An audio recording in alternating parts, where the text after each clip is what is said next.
Alors, on va reprendre votre enfance. Alors, le vieux Saint-Ouen dont vous vous souvenez quand vous étiez petit, est-ce qu'il y a encore des traces ou des souvenirs du vieux Saint-Ouen agricole, par exemple? Est-ce que vous vous souvenez où est-ce qu'on vous a raconté le vieux Quand on me Saint-Ouen? racontait, moi je sais que dans la rue Saint-Denis, en face d'une épicerie qui appartenait à Persec, qui s'appelait Persec, il y avait un terrain qui était devenu un terrain vague parce qu'il y avait des bombes qui étaient tombées là. Donc ça c'est après 44. Et je lui disais, de tous les jours, vous voyez, ils ouvraient la porte et vous aviez les oies, les poules qui allaient se partir Il y par avait l'intérieur. encore, Ils regardaient même pas s'il n'y avait pas de voiture, parce qu'il n'y avait pas. Les camions, on les entendait arriver. il y avait encore des oies et des poules. Eux, ils savaient ça. C'est les derniers que moi Ah j'ai ouais. connus. Hein. C'était la famille comment? Ah, je me rappelle plus de leur nom. Je me rappelle plus de leur. Je pourrais retrouver le nom, comment ils s'appelaient, parce qu'ils avaient une fille, bon, qui avait à peu près mon âge. Donc vous avez une sorte de ferme, une petite ferme. C'était une, ça ressemblait à une ferme. Il y avait Et c'était une où? porte à deux battants. Pour le situer aujourd'hui, Quelle rue? C'était quelle rue? c'était rue Saint-Denis, Rue et Saint-Denis. ça se trouvait entre la place d'Armes et la rue de l'Égalité. Donc c'est dommage, je ne les ai pas amenés les photos, sans ça je voudrais savoir où c'était. D'accord. Donc là, il y avait encore porte à deux battants. Ouais, une grande porte en bois, deux battants, porte cochère, une grande porte, quoi. Et les bestiaux sortaient là-dedans, ils allaient dans le terrain, quoi. Donc il y avait poules, oies, Les oies, oui, c'est et tout. puis il y avait encore des chevaux. Non, il y avait plus de chevaux. Ah, si, moi j'ai connu des chevaux qui faisaient la livraison, moi. Ah, ouais. Quand il descendait rue Saint-Denis, il s'arrêtait devant chez François, le cheval tout seul, il n'y avait pas besoin de lui dire de s'arrêter. Puis il attendait. Alors sans mettre, des fois il dormait, il était automatiquement changé. Il descendait. Et alors ensuite, enfin ensuite, à cette époque, pendant qu'il était chiffonnier, euh, il habitait quai de l'aéroplane. Quai de l'Aéroplane à l'île Saint-Denis, tout à fait. On habitait là-bas, oui. Mais là-bas, c'était la campagne. Hein. Donc Ouais. là, on vous parlait de quelles années Moi, je suis née en 54. Ouais. Donc, j'avais quoi Les après années 60, oui, 70. voilà, une dizaine d'années, même pas, à peu près, quoi. Ouais. Parce que bon, j'étais petite. Hein. Alors c'était comment quai de l'aéroplane dans les années La 60? campagne. La campagne. C'était la Oui, campagne. oui. On avait une petite maison, enfin, on dirait maintenant un petit pavillon, parce que bon, mais c'était une petite maison avec une cour. Et puis un hangar dessus cette cour. Et il avait un petit appentis un peu plus loin, d'une courette, avec un truc en bois, quoi, avec une porte en bois, enfin un truc tout basique, on va dire, hein, pour l'époque, puisque bon, à cette époque-là, il n'y avait pas de. Comme maintenant, on va dire la même population, les mêmes. Et c'était la campagne. Moi, mes Alors, arrière-grands-parents du côté de ma mère avaient une ferme là.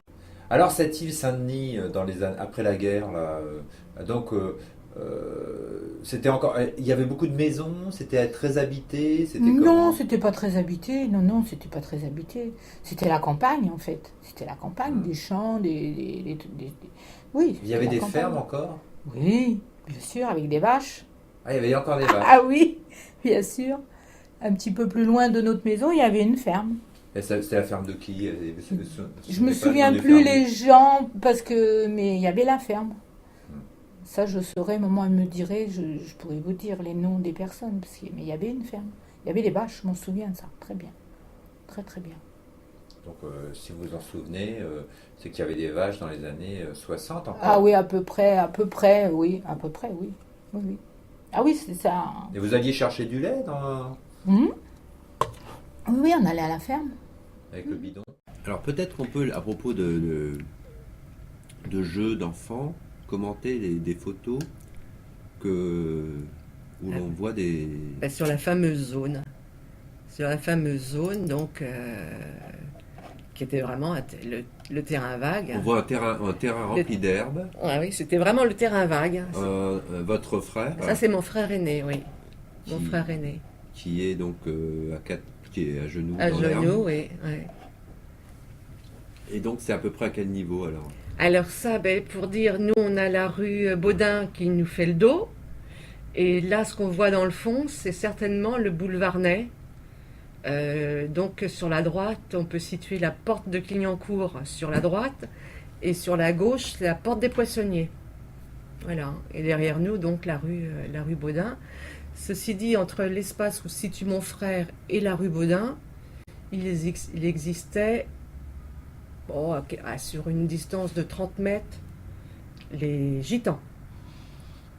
Et avant eux, donc sur une rue qui longeait l'actuelle zone, il y avait aussi ces maisons donc espagnoles, enfin pardon, ces baraques qui étaient fabriquées par leurs propres mains et c'était des Espagnols. Donc le contingent espagnol habitait beaucoup dans cette limite-là, non, en bordure de zone. Et c'était comment ces baraques? Vous avez des souvenirs un peu? Des maisons qui étaient fabriquées parce que quand même ces gens étaient certainement pour la plupart maçons. Et c'était quand même au détriment qu'au début ça devait être construit avec des planches de bois, des tôles, des choses comme ça. Après c'est devenu des constructions en dur. Je pense plus qu'il en perdure aujourd'hui, mais Et c'était certainement. Sur le quartier, Mais c'était la rue, entre la rue, ce qu'on appelle la rue du professeur Gosset aujourd'hui, et c'était le long de la zone, quoi. Même au passage Jeanne d'Arc, ils n'étaient pas terribles, hein, là, mais les maisons. Ouais. Mais Mais ça faisait pas bidonville.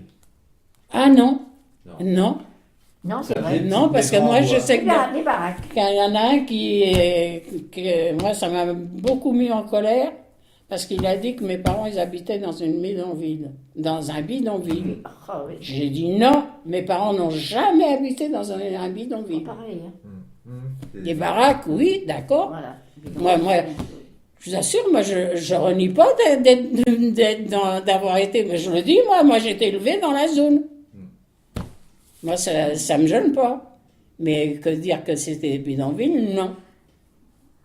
C'était Tout en, était toi, propre, tout en bois, je vois, parce qu'on a des photos de quelques personnes ont des photos, ont habité, mais pas dans ce quartier, mais donc on voit un peu ces maisons qui étaient pas mal. Enfin, il y en avait avec des toits en pente comme ça. Oui, oui, Je sais bah pas, oui, presque tout. C'est... Tout un toit en pente, en bois, Mhm. comme un petit cabanon un peu.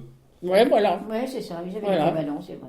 Ah ben nous, on en avait une juste derrière chez nous. C'était comme des maisons préfabriquées en bois. Voilà.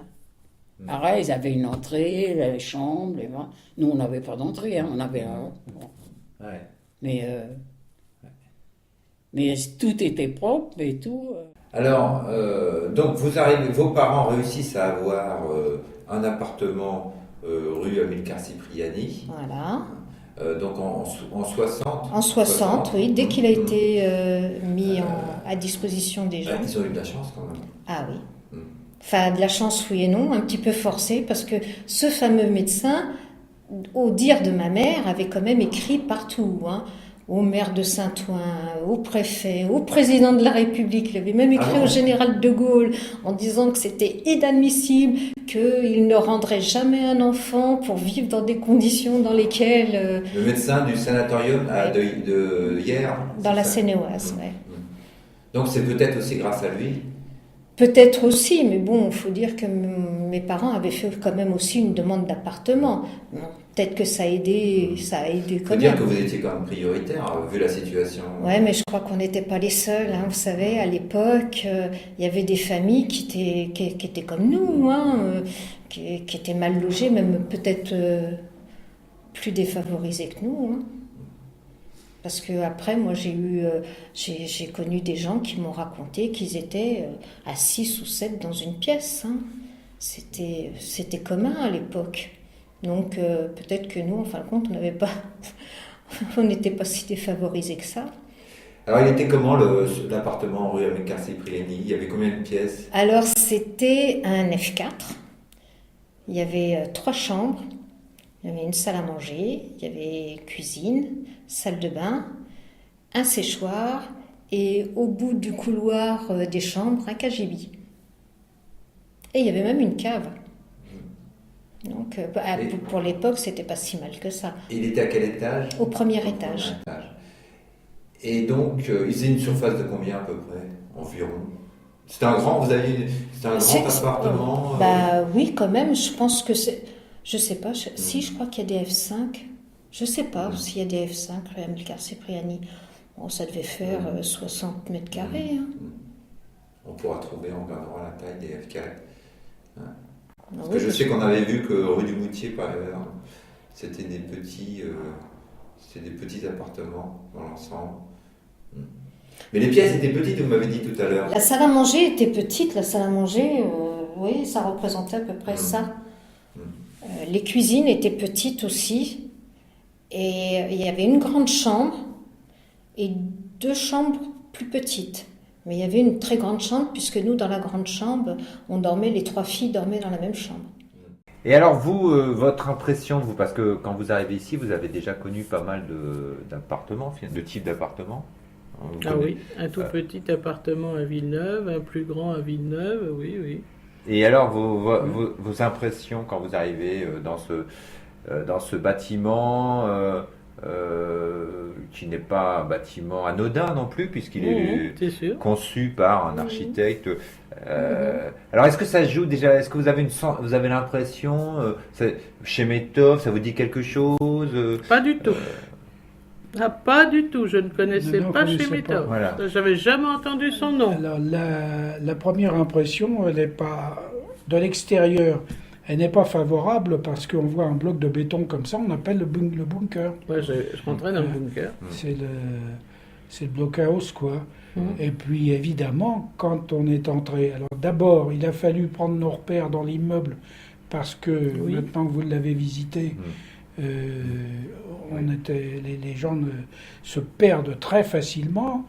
Je me souviens d'une Ouais, élève David. architecte qui Ouais. était justement en stage au cabinet chez Chemetov, qui est venue sonner une fois, il y a des années de ça, elle est venue sonner à la porte pour dire « Monsieur, est-ce que vous pourriez me guider? Je suis perdu. » Elle n'arrivait pas à ressortir. Bon, Voilà. Donc, je vais faire attention en partant alors. cette première impression n'était pas très favorable. Mais quand on a été emménagé, qu'on a été à l'intérieur de l'appartement, à ce moment-là, on s'est rendu compte des petits inconvénients et des gros avantages. Puis il y avait aussi ce grand espace Et puis, dehors. alors, C'était Une vue quand même la exceptionnelle tour Eiffel de sur le Sacré-Cœur. côté sud, sur Paris. On voyait la tour Eiffel, on voyait le Sacré-Cœur, comme dit ma femme. C'était vraiment épatant. Il n'y avait pas énormément de verdure, hein. C'était tout du petit pavillonnaire. Vous avez vu la photo du passage Elisabeth. On voyait les toits qui arrivaient à peu près au 2e étage maximum. Et puis c'était tout. Parce que- Donc, ouais. nous, au 6e, on On avait une vue surplombait. dégagée aussi bien au sud sur Paris qu'au nord sur la banlieue.